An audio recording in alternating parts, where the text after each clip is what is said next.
A little girl stood frozen in the middle of a crowded flower and hardware shop, tears shimmering in her eyes. Sunlight poured through the tall front windows, filling the small town store with warmth, but nothing could erase the sadness written across her small face. In her tiny hands, she clutched a handmade invitation that read, "Family Day at School."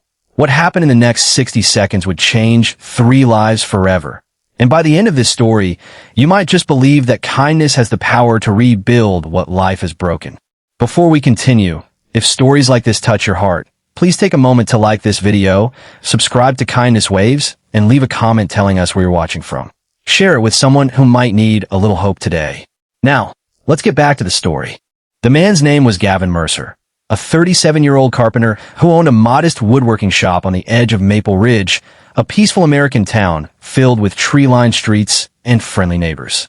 Ever since losing his wife 4 years earlier to a sudden illness, Gavin had devoted every waking moment to raising his 8-year-old son, Miles.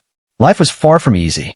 Bills arrived faster than customers, sleepless nights became normal, and every school event reminded him that his son deserved the love of 2 parents instead of 1. Yet Gavin never allowed bitterness to harden his heart. He believed that every person carried invisible battles, and kindness often made the difference between someone giving up and someone finding the strength to keep going. That afternoon, Gavin had come to the shop for bags of soil to finish a raised garden bed he was building for Miles' science project. As he loaded the bags onto his cart, he noticed the young woman standing near the flower display. Her name was Claire Whitman, and from a distance, her smile looked practiced, almost perfect. But up close, anyone could see the exhaustion behind her eyes, the kind that comes from carrying a secret too heavy to share. Beside her stood her daughter, Lily, a bright-eyed 7-year-old whose small hands trembled as she held the invitation to her school's family day. Lily had been asking questions for weeks. Why didn't she have a dad like the other kids? Why did her mother always change the subject? Claire had run out of gentle answers, and family day was only 2 days away. Claire had noticed Gavin many times before, always polite, always patient with his son, always the kind of man who held doors open and helped elderly neighbors carry groceries. Desperation has a way of making people brave in ways they never imagined. Claire took a breath, walked over, and asked the question that would change everything. Would he be willing to pretend, just for one day, to be Lily's father? Gavin looked at the little girl, whose eyes were full of hope, and then back at Claire. He didn't answer right away. Instead, he set down the bag of soil and spoke with quiet honesty.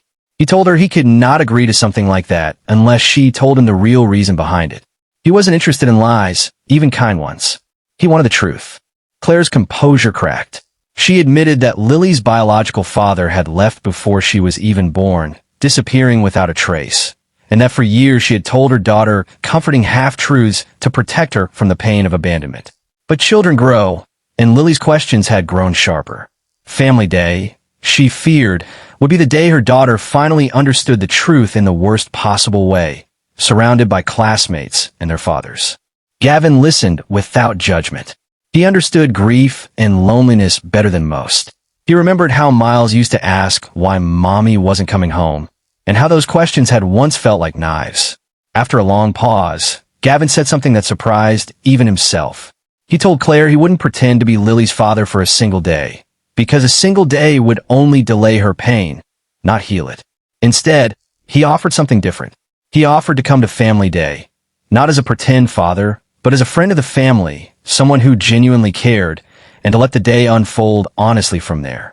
Claire was stunned by his answer, but something about his calm sincerity made her trust him.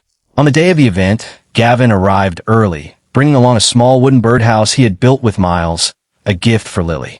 When Lily saw him walk through the gymnasium doors, her face lit up in a way that made every parent in the room pause. Throughout the event, Gavin didn't pretend to be someone he wasn't. He simply showed up, fully present, laughing at games, cheering during the 3-legged race, and sitting beside Lily during the parent-child craft table, with Miles right next to them. Something beautiful happened that day. Lily didn't need a pretend father. She needed someone who chose to show up for her, honestly and without conditions. Watching her daughter's joy, Claire felt tears rolling down her cheeks, but for the first time in years, they were tears of relief instead of fear. In the weeks that followed, What began as an act of honesty slowly grew into genuine friendship. Gavin and Claire discovered they shared the same values, the same quiet resilience, and the same devotion to their children. Miles and Lily became inseparable, riding bikes together after school and building tiny wooden birdhouses in Gavin's workshop. Slowly, carefully, something real began to bloom between two families who had once been strangers standing beside a flower display. A year later, another family day, Lily stood proudly beside both her mother and Gavin, no longer clutching an invitation with trembling hands, but holding it with confidence and joy. She didn't need a pretend father anymore. She had a real one, earned not through a lie, but through honesty, patience, and the simple decision of one man to choose kindness over convenience. This story reminds us that true kindness is never about pretending. It is about showing up, telling the truth even when it's difficult, and choosing compassion when we could easily turn away. Gavin didn't fix Claire's problem with a shortcut. He fixed it with integrity.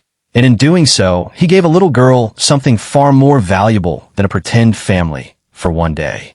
He gave her real love that lasted a lifetime.